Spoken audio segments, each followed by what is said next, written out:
Hello students and welcome to online Tayari. और जैसे कि आप सभी को पता होगा कि ऑफिस असिस्टेंट का जो प्री एग्जाम है उसके 2 डेज हो चुके हैं, 18th और 19th को। तो आज हम जो बात करने वाले हैं वो बात करने वाले हैं एनालिसिस पे की क्या आया था एग्जाम में, किस तरीके से आया था, क्या टॉपिक वाइज डिस्ट्रीब्यूशन था, किस तरीके का एग्जाम था, मतलब उसका डिफिकल्टी लेवल कितना था और आपके गुड अटेम्प्ट्स कितने होने चाहिए। थोड़ा सा स्टेट वाइज के हिसाब से बात कर लेंगे, कुछ हिंदी स्टेट्स के हिसाब से। तो बेसिकली आज हम क्या देखने वाले कि किस तरीके से आया था, जिससे कि अभी जो आगे जिन लोगों का एग्जाम होने वाला है वो उस चीज पे फोकस करें और अपने अटेम्प्ट्स इंप्रूव कर सकें, है ना। तो आदित्य सर बताएंगे थोड़ा सा कि मैथ्स में किस तरीके से आया था, क्या आया था, किस टॉपिक से कितना पूछा गया था और मतलब क्या वेटेज रही थी क्वेश्चंस की और डिफिकल्टी लेवल कैसा था बेसिकली। मैथ्स का तो सर पेपर काफी, अगर लेवल की बात करूं तो मैं लेवल जो रहा है एग्जाम का वो इजी टू मॉडरेट रहा है, जिसमें से एज यूजुअल आरआरबी का जो पैटर्न है सिंपलीफिकेशन से काफी क्वेश्चन आते हैं। सिंपलीफिकेशन से 10 क्वेश्चन आए,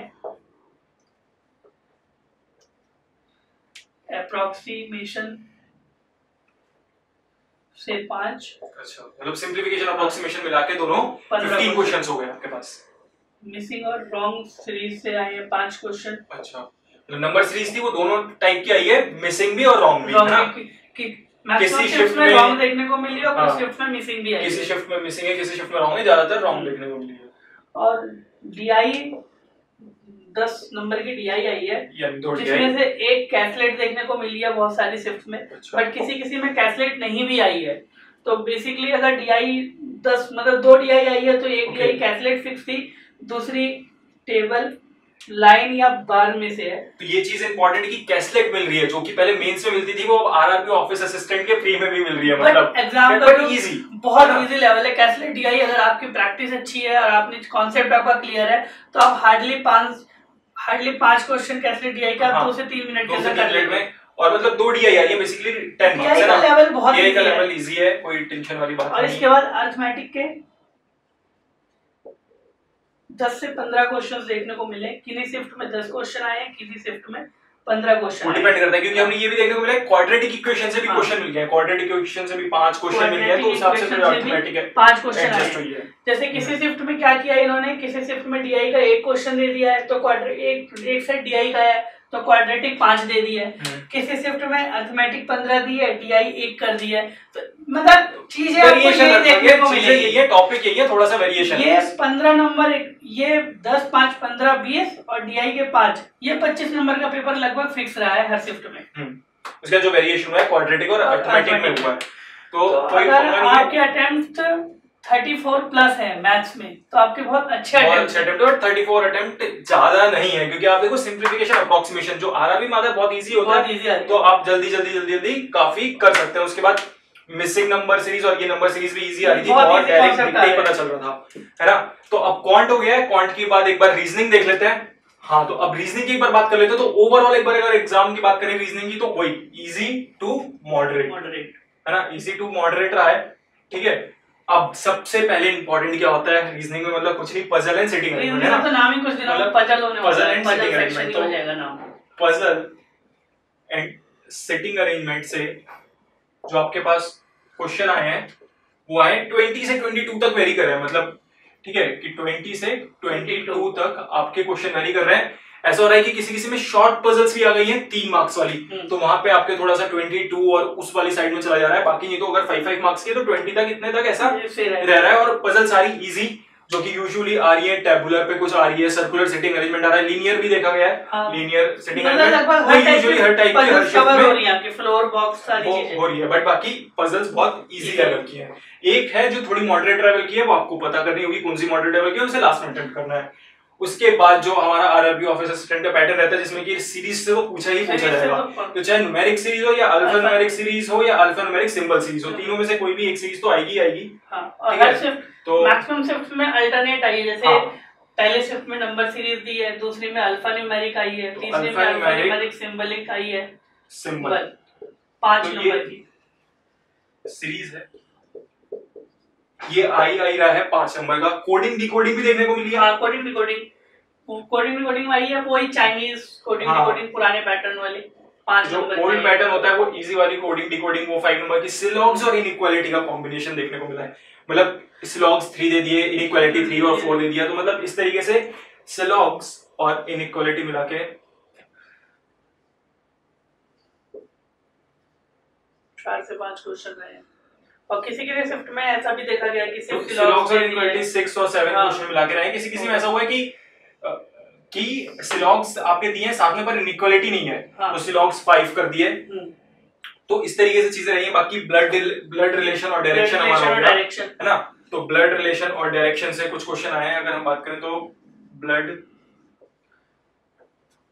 रिलेशन और डायरेक्शन से जो नंबर ऑफ क्वेश्चन आए वही दोनों को मिक्स करके 4 to 5 क्वेश्चन इस तरीके से ब्लड रिलेशन और जो ब्लड रिलेशन और डायरेक्शन से क्वेश्चंस पूछे गए हैं बहुत इजी लेवल के क्वेश्चन इजी है। मतलब ओवरऑल देखा जाए तो पूरा इजी है। हम मॉडरेट कहां पे कह रहे हैं, जैसे कि सिलॉग्स है, 3 सिलॉग्स है, एक थोड़ा सा डिफिकल्ट है जिसमें नो वाला केस ऑफ पॉसिबिलिटी मिला दिया है, सेटिंग में एक सेट आ रहा है वो थोड़ा सा मॉडरेट है। मॉडरेट भी इन द सेंस ये कि वहां पे कंडीशंस थोड़ी सी घुमा दी है, जिस स्टूडेंट ने रेगुलरली प्रैक्टिस की है उसे कोई प्रॉब्लम नहीं आनी उसको। हां, बाकी सब इजी लेवल का, ठीक है। उसके बाद जो क्वेश्चंस थोड़े से बहुत बच जाते हैं, तो जैसे हमारा क्लर्क का पैटर्न ही होता है कि जिसमें अल्फाबेट टेस्ट पे कुछ पूछना है कि दो इसके बीच में कितने गए हैं, उस तरीके से।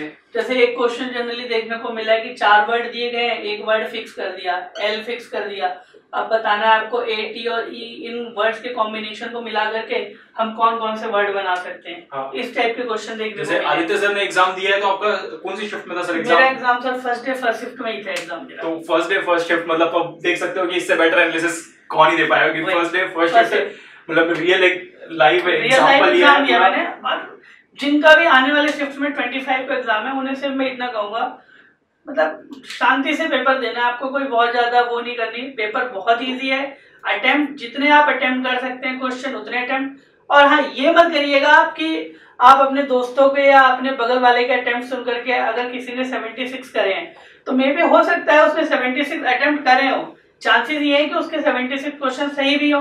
बट कभी कभी क्या होता है कि हम दूसरों के अटेम्प्ट सुन करके हम खुद डिमोटिवेट हो जाते हैं।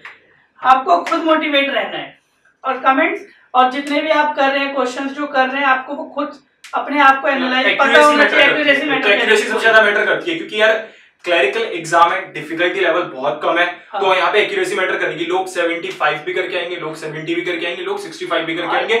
सिलेक्शन 65 पे भी होगा और सिलेक्शन 75 पे भी नहीं होगा अगर आपकी एक्यूरेसी नहीं होगी। तो क्लरिकल एग्जाम में एक्यूरेसी बहुत मैटर करती है। अगर आप 100% एक्यूरेसी के साथ कर रहे हो तो आपको एक्स्ट्रा मार्क्स भी मिलते हैं। तो वो चीज तो है। तो गुड अटेम्प्ट्स के बारे में एक बार थोड़ा सा डिस्कस कर लें। एक चीज और मैं कहता हूं कि शुभम सर क्या होता है, कई बार इजी पेपर आया तो इजी पेपर देख करके गलती होने के चांसेस बहुत ज्यादा हो जाते हैं कि बहुत इजी है, जल्दी जल्दी करना है, ज्यादा करना है, तो वो चांसेस गलती के चांसेस भी ज्यादा हो जाते हैं। और हमें लगता है घर आके यार 100% एक्यूरेसी के साथ किया तो बहुत आसान क्वेश्चन था, मैंने कर दिया, बट कहीं ना कहीं वो क्वेश्चन गलत होता है और हमें पता नहीं होता है। तो थोड़ा सा कंसंट्रेशन के साथ, थोड़ा सा चीजों को भूल के, नर्वस नहीं होना, कम हो रहा है इनिशियली कोई दिक्कत नहीं है, आराम से करना, बाद में आप स्ट्रेच आउट करके क्वेश्चन देखते ही हमें पता चल जाता है। एक्सपेरिमेंट कर, वहां पे एक्सपेरिमेंट नहीं करना। हाँ। कि नहीं ये क्वेश्चन है, ये तो मैंने प्रैक्टिस की थी, मैं ये कर ही लूंगा, वह एक्सपेरिमेंट नहीं करना है हमने अपने को। अब एक बार गुड अटेम्प्ट्स की बात कर लेते हैं, किस तरीके से रहा है 2 दिन में। मतलब तो मेरे हिसाब से 64 से 68 के बीच में अगर अटेम्प्ट्स हैं, अगर 64 से लेके 68 के बीच में आपके अटेम्प्ट्स हैं तो ये गुड अटेम्प्ट्स हैं, अच्छे अटेम्प्ट्स हैं। और ये हम बात कर रहे हैं एक हिंदी स्टेट के लिए, मतलब जैसे कि अगर आप बात करो राजस्थान, हरियाणा और उसके बाद यूपी, ठीक है, उत्तराखंड। बट हाँ, ये चीज आपने बहुत सही लिखी, एक्यूरेसी 100%, और अगर 100 नहीं हो रही तो मतलब एक क्वेश्चन मतलब 98 और 99% इतना तो होना ही चाहिए। मतलब एग्जाम है, क्योंकि आप ये नहीं कह सकते मेंस में कि यार मेरी एक्यूरेसी 80% रहती है तब भी मेरा सिलेक्शन हो जाएगा। वो मेंस है, वहां पे डिफिकल्टी लेवल अलग है, वहां पे कंपटीशन अलग है। ये प्री है, क्लरिकल प्री है, बहुत इजी है, तो यहाँ पे एक्यूरेसी 100% चाहिए। और अगर आपके एक सेक्शन में भी 100% एक्यूरेसी है, एक में एक क्वेश्चन गलत हो गया तो ठीक है, तब भी आपको कुछ एक्स्ट्रा मार्क्स मिल जाएंगे, चांसेस हैं। और कट ऑफ जैसे हमने पिछली बार देखी है तो कम ही होती है, और नॉर्मलाइजेशन भी होता है। नॉर्मलाइजेशन तो शिफ्ट के हिसाब से नॉर्मलाइजेशन होगा। चीज है कि नॉर्मलाइजेशन होता है। ये मत सोचना कि यार मेरा एग्जाम 25 को पढ़ाया, अब एनालिसिस आ चुका है, मेमोरी बेस्ड पेपर्स आ चुके हैं, तो अब यार मेरे को तो बाकी लोगों से काफी ज्यादा करना नहीं, कोई इशू नहीं है। आपका नॉर्मलाइजेशन होगा शिफ्ट के अकॉर्डिंग, वो चीजें होंगी, तो कोई दिक्कत वाली बात है नहीं। आप अपने अटेम्प्ट्स ऐसे इस बीच में रखिए, बट एक्यूरेसी पे फोकस रखना है ना। तो यही है, अपना आराम से एग्जाम दो, 25 को जिसका है बाकी ऑल द बेस्ट। बाकी सभी एग्जाम के लिए IBPS PO की नोटिफिकेशन आ चुकी है ना, तो उसके लिए भी ज्यादा लेट मत करो। NIACL का एग्जाम है, तैयारी अपना कंटिन्यूअस फ्लो में रखो। IPS का PO का फॉर्म भर दो, ठीक है। उसके बाद और बैंकिंग एग्जाम का सीजन ही है सर, सीजन चल रहा है अब तो कंटिन्यूएशन में पेपर ही पेपर है सारे। तो ठीक है, all the best for your upcoming exams. Thank you. आपके जो भी डाउट्स होते हैं आप हमें कमेंट सेक्शन में बताओ, ठीक है। और ज्यादा से ज्यादा वीडियो को लाइक शेयर एंड सब्सक्राइब करो, और ऐसी ही आगे आने वाली वीडियो को देखने के लिए सब्सक्राइब जरूर करना। Thank you.